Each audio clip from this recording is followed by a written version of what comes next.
Hi you guys, it's your favorite lipstick loving blonde bombshell, and you are tuned into the first episode of my new show, Blonde Moments. Yay, spirit fingers! I'm so excited, you guys. On this show, we're going to discuss everything that you've come to know and love about Blondie's lipstick, from style tips, beauty advice, spotlighting rising talent in the entertainment industry and up-and-coming entrepreneurs. And also we're going to incorporate some pop culture, what's going on in pop culture these days, and celebrity gossip, because who doesn't love to talk about celebrities? So at the beginning of every episode, we're going to kick it off with Blondie's must-have. So it could be anything, but it's just my favorite item of the week that I have to share with you guys. Instagram doesn't do it enough justice. I don't want you to read a long post about it on Facebook, so I'm going to tell you guys about it here. And this week, it is my lip color. Of course, I'm Blondie's lipstick. I have to start off with lipstick. So the lip color that I'm wearing is called Enduring Berry, and it is from L'Oreal's Infallible Lipstick line. I love it. It's this color right here. It looks like this when you find it on the shelf. I love this color. I've been wearing it all summer. It's called Enduring Berry. It's more of a fuchsia color though, but it's very versatile. I've worn it just to go out with my friends, like on a lunch date, and then I've also worn it on an actual date with a guy. Worn it to work. Like, this is a wonderful lip color. Like I said, I've been wearing it all summer. I've been really into berries and fuchsias all summer long, and it's just an amazing color. It lasts for a very, very long time, and it kind of stains your lips a little bit, which I personally love, because that means when my lipstick starts to fade, my lips are still stained, so it doesn't look like splotches of lipstick are missing. Instead, it's still one full color. It's just not as bright, or when that this color is glossy, it's not as much sheen on it as when I first applied it, but my lip color is still there. So I am in love with this lipstick. I'll probably be buying some more L'Oreal Infallible lipsticks, but this is my favorite right now, the Enduring Berry. Mwah. This episode is brought to you by swampbrandclothing.com. Swamp Brand is an everyday clothing line based on the basic principles of making progress daily. Be sure to check out swampbrandclothing.com and remember to live the swamp life. So, let's get into these lists, which is the celebrity gossip and entertainment pop culture section of the show. Everyone tuned into the VMAs. Well, I can't say everyone, because I personally didn't tune into the VMAs recently, but they were on. It was a thing that happened. So, again, I didn't watch it. I was actually at work, and I had the opportunity to watch it today, and I chose not to because it's another award show. You know who won. You know Taylor Swift won something. You know Nicki Minaj won something. You know Kanye won something. There were some performances that you might have wanted to see and some that you wish you hadn't seen. You know, just pretty much what happened, right? I mean, I'm sure there were more awards or whatever, but you know, those were the main highlights. But social media was just on fire last night for several reasons, and because of the loveliness of overshare, I know exactly what happened despite watching the show. So Miley Cyrus hosted the 2015 VMAs. We knew that she was going to look ridiculous, and she did not let us down. The crazy part is, maybe I've misunderstood the definition of slay, but from what I saw her wearing on the red carpet, and then people commenting Miley slays. Slayed what? I'm sorry, I missed that.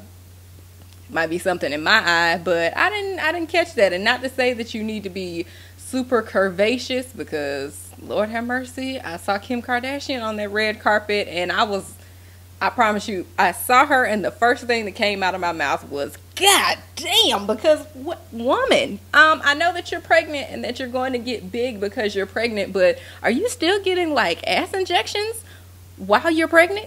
I feel like she would do something like that, like get, you know, the little fat transfer while she's pregnant, because she looked like, I don't even know. I can't even fully say a horse, but she was kind of on the centaur road. I don't know about that, but anyways, I didn't see where Miley slayed, so y'all gonna have to point that out to me. Let me know what happened. All right, so continuing on with Miley news, Nicki Minaj was there. She accepted an award, during which acceptance speech, she thanks her pastor and then goes on to cuss out Miley Cyrus. I think that was kind of like a, let me say thank you, Jesus, so you can forgive me for what I'm about to do, but I'm still gonna do it. And then I saw that they cut her mic off. I mean, she kind of smiled during said cuss out, but at the same time, it was kind of like, we think you might be just a little bit serious. What's interesting to me is at the beginning of the show, Nikki opened the show and she brought out Taylor Swift and wanted to hug her despite her talking slick in the media when nobody called for Miss Taylor a few weeks ago when Nikki got snubbed for the Video of the Year nomination. You want to hug on her, but you just Miley, you just gon'... Is it because Taylor Swift stans are stronger than Miley stans? Is that what that is? I don't know. I just thought it was interesting that you want to make amends with Taylor Swift. I don't see it for Taylor Swift if you haven't got it from this conversation yet. So I would have much rather seen Nikki make amends with Miley than with Taylor Swift, because Nikki doesn't need Taylor Swift, okay? Nobody needs Taylor Swift, and I really want her to go away. If you don't like that, that's just too bad. It's a blind moment. This is my moment, and I don't like Taylor Swift, okay?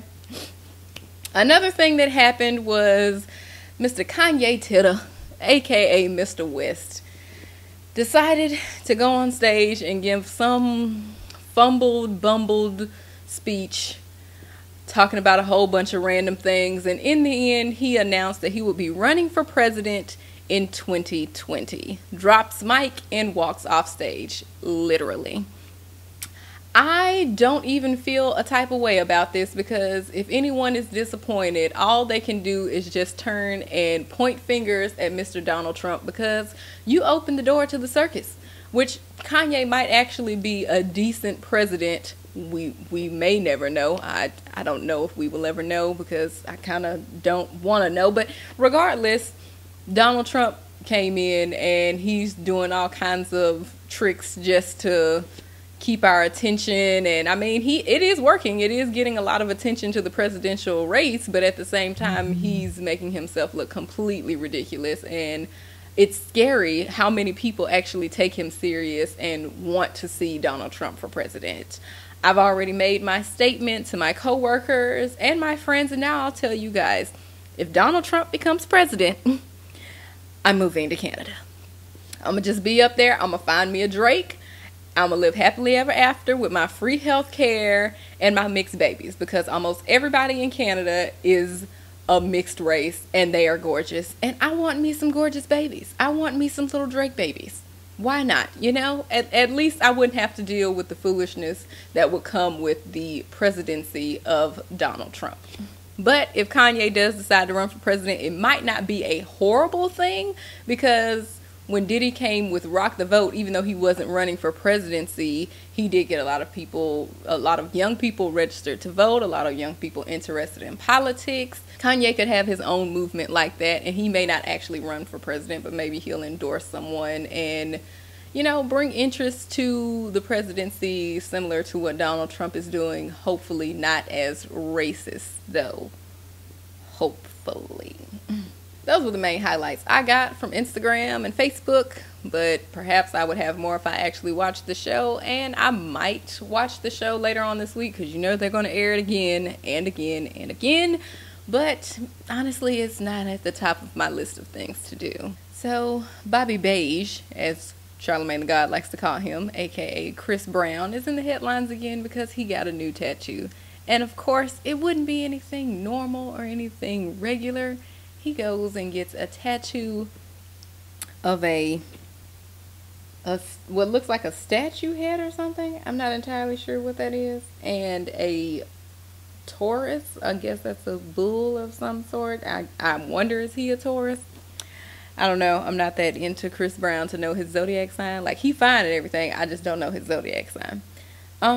In the comment of the post, he writes, "I do what the fuck I want. Hashtag rockstar. Hashtag 500. Hashtag one hell of a night.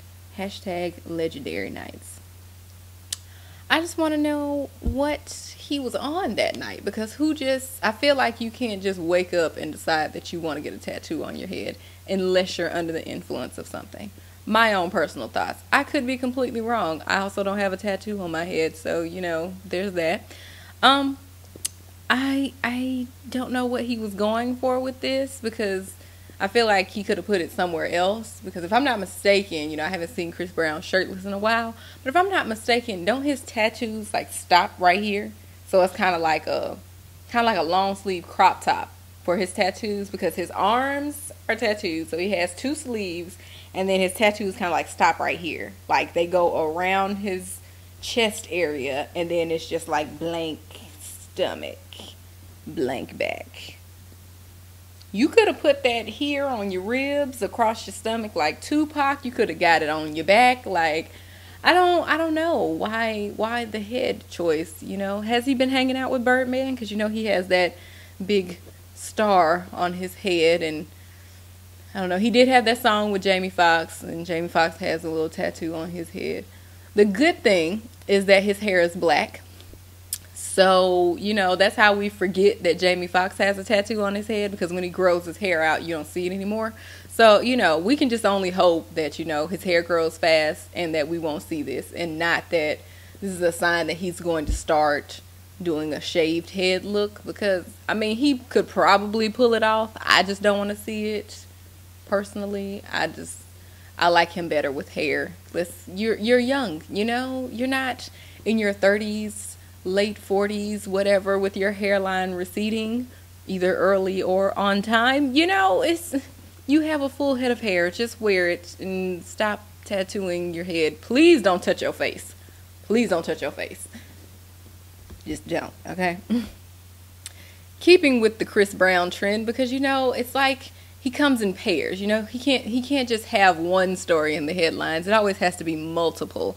So the next Chris Brown story that we're speaking of is his old boo Karrueche decided to post a picture on social media of her in a bikini laying on her stomach with her little cakes up. So Marcus Houston comes out of Lord knows where and decides he wants to comment all thirsty up underneath her picture, like, "Ooh, your booty so big. Ooh, your cakes this, your cakes that. I can't even focus on your face because of your cakes." And it's like, whose cakes? Did you comment underneath the wrong person's picture? Because it's not like she has like this Amber Rose ass, this Nicki Minaj ass, which, not saying fake or real. I'm just saying she doesn't have a huge booty. So if it's like in comparison, I would say Karrueche is more of a cake pop, and Nicki and Amber Rose are like an entire like 3-layer cake from Publix.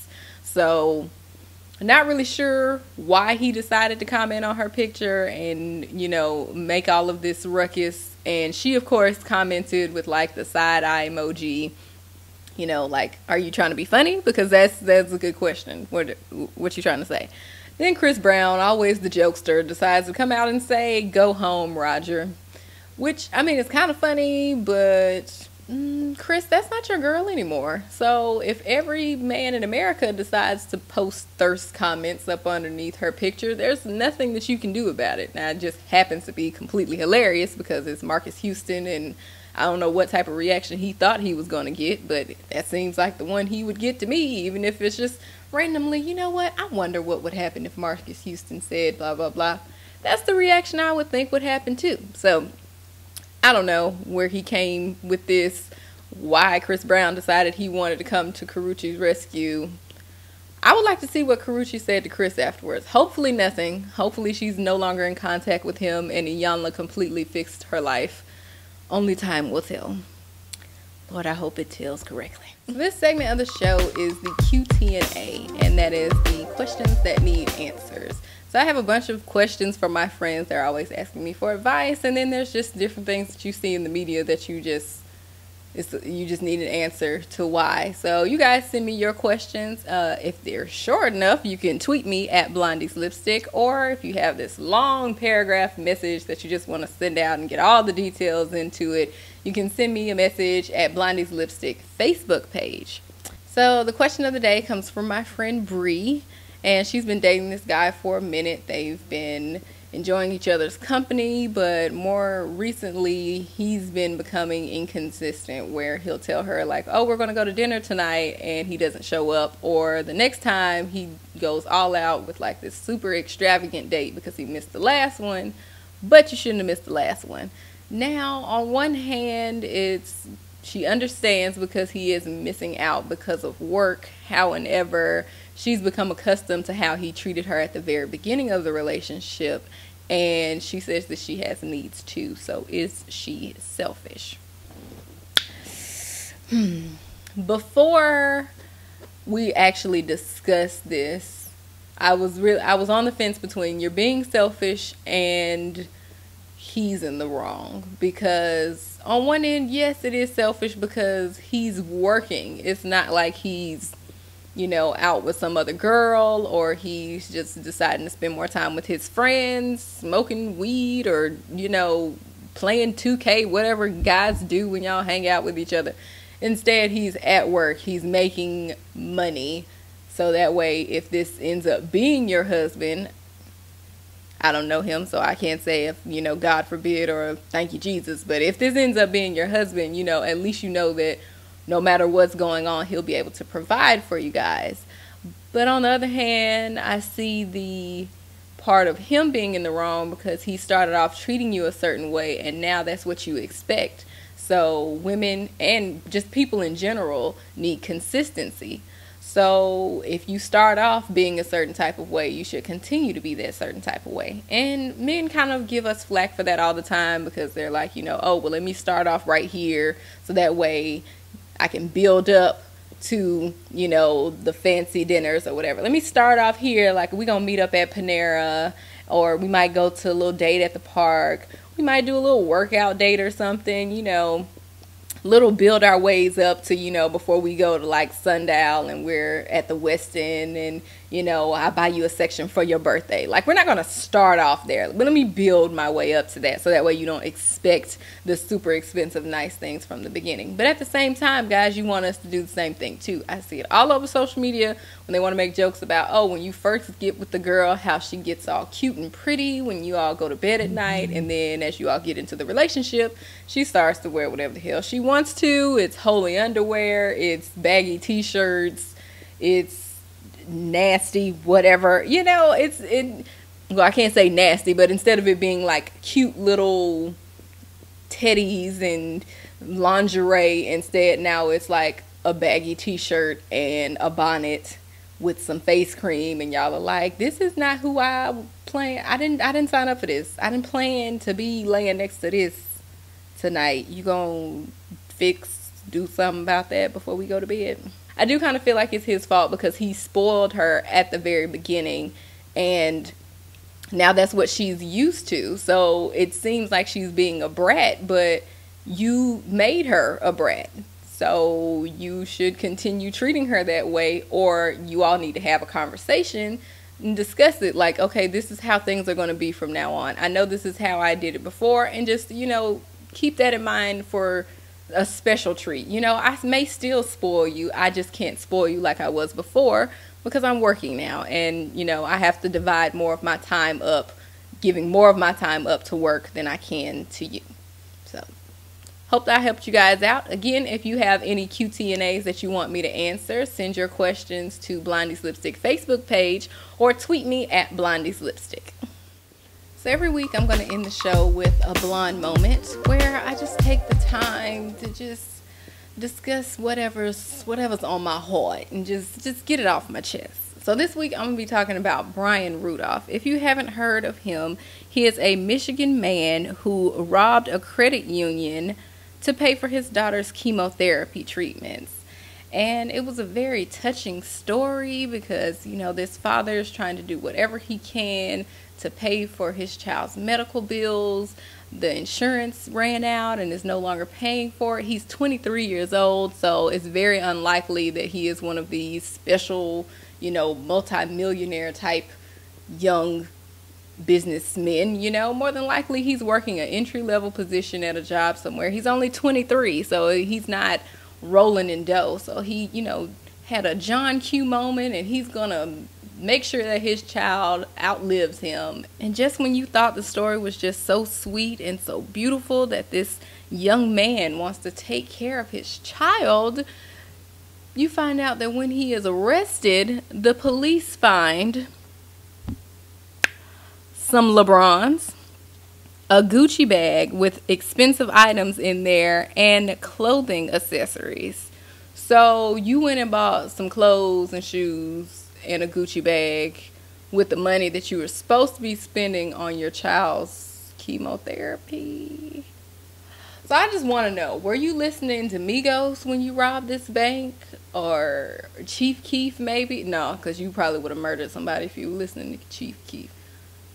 Were you listening to Young Thug? It's kind of what you expect, but it is just, he just purchased the most coon items possible. Like, the only other thing that would make this worse is if they found him with some Hennessy and some 40s. Like, could you not be a stereotype for you to go buy a Gucci bag and some LeBrons, which I don't know why you brought LeBrons. I'm not even big on sneakers, but I know you should have got some Jordans over some LeBrons. Who wears LeBrons? Does LeBron even wear LeBrons? I don't watch basketball, so, you know, that's probably not a good question to ask. But I guess because he's 23, he never had money like that before. Maybe he didn't even think that the bank robbery would work.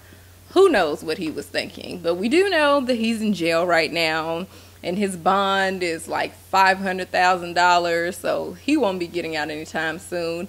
And it just sucks because you made a poor decision. Granted, at the time, your heart was in the right place to help your daughter, but now if you're in jail, you most definitely can't help her. I don't know. Maybe if he had Obamacare, that would help. I don't know. Or maybe if America kind of got their shit together and did like Canada and offered free health care, then he wouldn't have had to rob a bank in the first place. But, you know, either way, good luck to you, young sir. I wish you the best with your current situation, because I don't see it getting any better. You're definitely going to stay in jail, because if y'all didn't have money for chemotherapy, pretty sure that she doesn't have money for to bond you out. So yeah, the best you can do is tell her to play the lottery, and maybe she can end up like the lady who spent $9 million to bail her boyfriend out of jail. And, you know, at least it wouldn't be $9 million, it'd just be $500,000 for you. So, you know, good luck with that, sir. So that concludes the show. I want to thank you guys so much for watching the first episode of Blonde Moment. This was so much fun. I can't wait to do it again. Make sure you subscribe to my YouTube channel so you can get updates on when the newest episodes premiere, and then just check out the other videos that I have posted. For all things Blondies, head to blondieslipstick.com. Follow me all over social media at blondieslipstick. If there are some topics that you want me to discuss in future shows, leave them in the comments below or tweet me at blondieslipstick. Until next time, mwah!